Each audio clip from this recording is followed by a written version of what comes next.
Home, a place to feel safe and secure. But for 1 in 4 women, there is danger behind closed doors. Domestic violence is all too often a hidden threat. But at this housing association, support workers are trained to spot the signs. If a tenant keeps calling and it's always the women, maybe lock change and stuff like that, you're trying to find out why are they always calling for a lock change. What's going on every time? Or my window is smashed, something has happened. Well, those are the key things that we look out for. Sometimes tenants call about loud sex noises as well, and it's not every noise like that. That might be somebody's being raped, who knows. Women on average experience 35 incidents of abuse before calling the police. Faye's first call was to the housing association. We've changed her voice. I was in a relationship for a few years with a guy that was abusive to me, and we broke up. But I had no help with anything concerning domestic violence.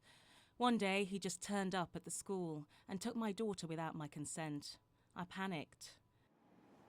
Faye's request to move house was identified as a symptom of something much more serious. They checked my tenancy out. They gave me advice, and after, the lady sort of probed me for more information and why I wanted to swap. And then when I told the lady, she put me through to community safety.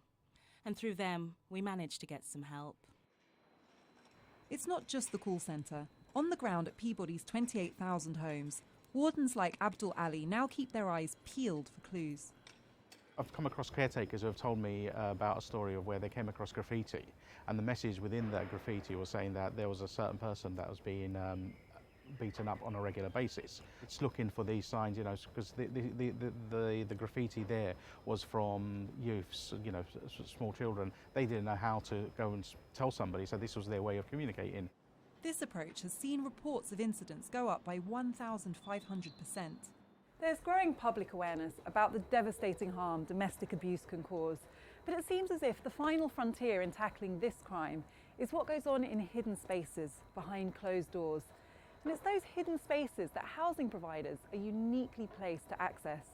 And when they do, the results can be dramatic. 1 in 4 women and 1 in 6 men will experience domestic abuse in their lifetime.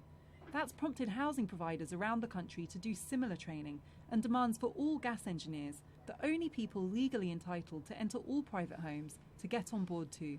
Afua Hirsch, Sky News.